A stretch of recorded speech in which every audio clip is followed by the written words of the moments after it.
Hello all, it's been a while since we've done an actual editorial, but we have come up with different ideas to make editorials about.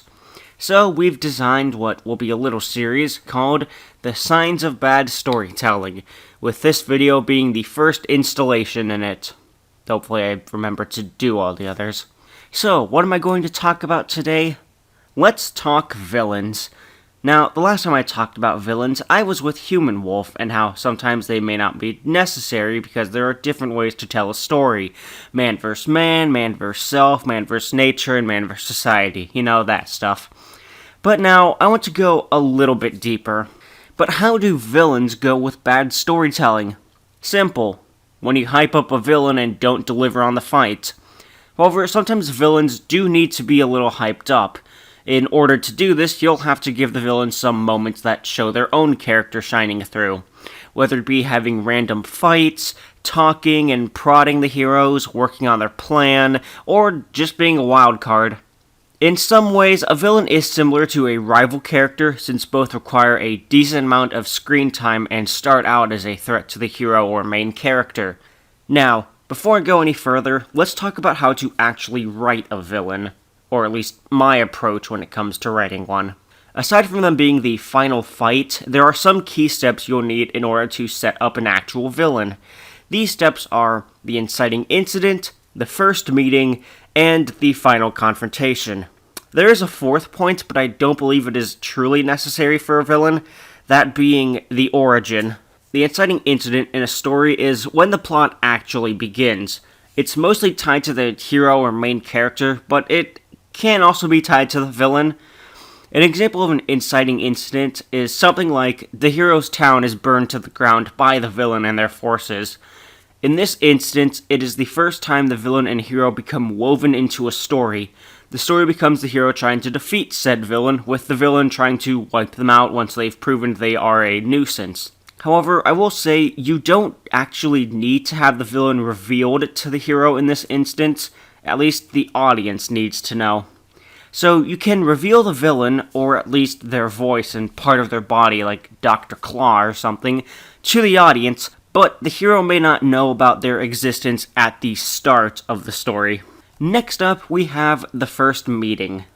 This is where the villain and hero meet each other face to face, and it can include a fight if you want. This can actually be tied into the inciting incident, because it is meant to show the hero's abilities compared to the abilities of the villain. By showing off the skills of both sides, it can be used to show how big the difference between the hero and villain really is. This difference in power can be what drives the hero for most of the plot, as well as how you can introduce the rest of the cast. If the inciting incident is not in the first meeting, then you can use the time between the two events to build up both sides, whether by number or in their character. And then you have the final confrontation. The hero and his team are supposed to come out victorious, but you can subvert expectations if you really want, and have the villain come out on top. With this really bare-bones skeleton of a plot structure in mind, let's fuck it up, shall we? The inciting incident, where the story truly begins, can be messed up in a number of ways. One way is have it be as underwhelming as possible. I can't think of any examples off the top of my head, but one way to do this would be to do something like have the hero actually be able to do serious damage against the villain.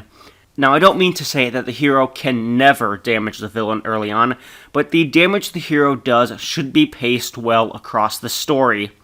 So you don't want to do something like, early on the hero is able to cut off an arm, but then later never able to damage them again. The damage should be built up, so the initial damage progression could start off with the hero unable to do anything against them, then gets in a hit or two, but unable to do anything serious, then can do a serious blow, which gets the villain to be more serious. Then you can do the final confrontation with both the hero and villain having worked up to become stronger and then just going right at each other's throats. Other ways to mess up the inciting incident is have the villain's personality or charisma or appearance just all be terrible, or have the incident be something the watchers or readers don't necessarily care about. This can be done by having the audience not invested enough in what the hero lost, or even invested in the hero themselves. Classic examples of a hero losing something an audience might relate to or care about is losing their home, or their friends, or their dog. Things we might not really care about can be one-off characters, unless they're just written really well. Probably messing up one's garden, favorite straw, etc. Just really minor things that you can do without. Small things for a villain to do that might not make them very threatening are like a prank or something, or just stealing like a purse. Just small things. An example of a failed inciting incident, in my book, would be from our favorite channel, The CW.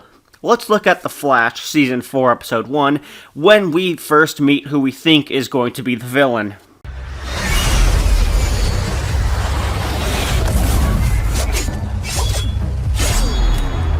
It's a samurai. Anybody speak Japanese? 何が目的だ? Tell me he did not just speak Japanese. I can do things.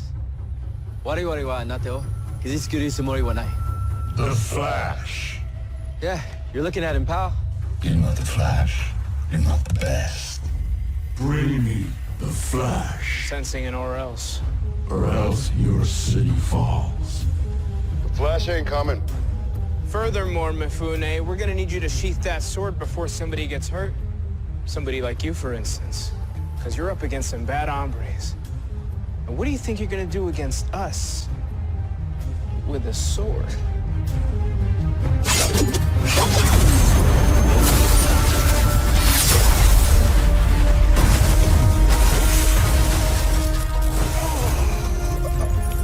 You guys okay? The hell kind of sword is that? You have one day. If the Flash does not face me, Central City dies. Now, I will say, some of my personal bias does get in the way of this dissection. This is supposed to be the inciting incident and technically first confrontation of the season, but it's off in a few ways. First thing, this is Season 4, so it might be hard to raise the stakes after they've done pretty well in previous seasons. Plus, pretty sure the writers aren't going to destroy the city in the first episode. Instead, the Samuroid is created to move the characters to bring Barry back, rather than be something they need to confront and stop. So, if we know the city might not be in much danger, then why should we really care? The Samuroid doesn't even damage any buildings with his weird science magic sword, so he's not very destructive when trying to show that he is a serious threat. As it's revealed later, it's simply a drone set out for a job, but there's no setup for the real villain initially. It's just this guy. However, to give the team some credit, they do fix this problem during a later fight when the Samuroid is able to stab Kid Flash, who is also a speedster, but not as fast as Barry, and almost completely destroys his leg. So clearly he is a threat to Kid Flash. Now then, let's move on to step 2 of writing your villain, the first confrontation. This can differ depending upon how you want your story to pan out. Thanks to E:(R), I learned more about Death Note, and the first confrontation in that seems brilliant. If you don't know Death Note, don't worry, neither do I. Basically, the first confrontation seems to be when the super detective L goads Light into killing a random guy who's pretending to be L, and then subsequently reveals that the guy was just a test to see if the murderer Kira, or Light, was in the area where the story mainly takes place. How is it a confrontation? Simple. L played Light to expose his location, and it sets up who was the hunter and the hunted, and our antagonist being L. Getting back on topic, though, the first confrontation could be a mind game, emotional manipulation, just a normal chat between the hero and villain, or a fight if you really want. Despite all its flaws, Steven Universe did have a good first confrontation. Jasper and Peridot landing on the beach in front of the temple and not even being fazed by the crystal gems. Much like with the inciting incidents, making the confrontation underwhelming or not as important can ruin it. Like I said earlier, making the hero and villain on par in this first confrontation isn't actually that bad depending upon your story, but there should be some sort of power progression between the two, rather than increasing their skill or ability level to absurd heights. Remember how I praised Steven Universe earlier? Well, I'm about to rip it apart. If we take the Jasper's first meeting with the Crystal Gems, in which she destabilized Garnet and knocked out Steven with ease, and reestablish that to be the inciting incident, the next fight with her is where it goes downhill because it quickly becomes a one-sided battle thanks to the power of love and junk. It was not great progression despite being an alright fight. There's not much I can really talk about here for bad examples, generally speaking. Writers typically know this stuff, I think. They know how to pace a story out as well as strength progression, so as long as you understand basic pacing, you'll be fine. Though if you want bad power progression, I think the newer Dragon Ball stuff, like Super, is not the best with this because of how strong the main cast is currently. They kinda wrote themselves into a corner since they have to keep one-upping themselves with each new antagonist or villain, and that's just a problem with writing in general. If something goes on for too long, eventually the scaling will fall apart. And now, the final confrontation. I'd be treading old ground here with how it can be screwed up, so I won't even bother saying it. However, there are other ways to mess this up, because it's basically the ending. If you know how to mess up an ending, then you know how to mess up a final confrontation. But one way a final confrontation wasn't that great would probably be from My Little Pony. Which makes sense, it wasn't really focused on action pieces early on. But some of the not-so-great final confrontations from it are Discord from Season 2, where he just sat around and got turned to stone, Queen Chrysalis from both her defeats, since it was the power of love both times, with the second one being, I think, a bit more bullshit than the prior one, and even Tyrek with Twilight getting the magic of friendship and new form just to be able to defeat Tyrek, and the form never being used again in the series. But all of these examples aren't too much of a problem because the series they were from was aimed at an audience that wasn't really meant for those kinds of plots in the long run. But I will say, if your final confrontation ends up being the villain or antagonist's victory, that is not a bad thing, so long as it's believable. If it's a completely one-sided fight, but you show the determination of the heroes throughout the entire thing, I'd say that's a good final confrontation, because although victory was not attained for the hero, they went out giving it their all, rather than just being taken out in like 1 or 2 hits. If you've made it this far, good for you! You get to learn more about a villain's origin, and one of my most hated examples of a villain's origin hurting the progression. Now, it should be well known that villains should never, and I do mean never, be treated as only a plot device. They should be treated as a living, breathing character, just like your main character is and like your supporting cast is. Sure, they act as an obstacle in the overall narrative, but that is not all to them. The origin of a villain can actually make or break them, in my opinion. A decent example of a villain's origin story probably has to go to Zeref from Fairy Tail. Basically, he lost his family and experimented with magic to try to bring them back, but that was bad because it's crossing the line. He still did it anyways, and ended up being cursed by the god of death to become immortal, and anybody he loved would die. So he instead tried to kill all emotions after losing the love of his old life, and after failing to be killed by the demons that he created for the sole purpose of killing him, he decided to finally become evil and forcefully take the power from his former love to kill an even bigger threat. Now, why do I like this? Because he became a villain only after so much pain and suffering and frustration. To me, he's a sad villain, and I can understand why he is doing what he is doing. Want a bad example of a villain's origin story? From CW's Arrow, The Dragon. Now, I was a fan of Arrow, and stopped watching Arrow actually because of The Dragon. He has been a weak villain, in my opinion. What's his origin?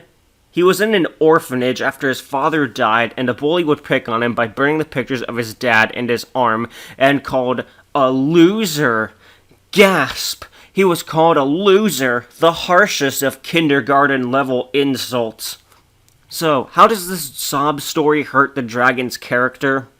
Well, it's easy. He gets an entire episode of him trying to find his old bully after the dragon has made something of himself with being an actual crime boss while the bully has a shittier life.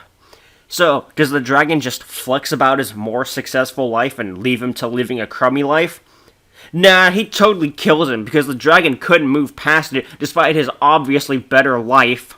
The problem I have with this is that this shows that the dragon is still emotionally weak, and not that much of a threat if his better life isn't enough for him to get back at his old bully. We're supposed to take the dragon seriously. He's supposed to be an actual threat, but instead he's weak. His sob story doesn't match his evil character at all to me, and it just shows that he could never move forward, meaning he isn't that scary. Sure, he murders his bully in a gruesome fashion, but it means his bully still holds power over him, despite their status in society basically showing the opposite. So, to recap, there are 3 to 4 parts of writing a villain, depending upon what kind of story you want to write.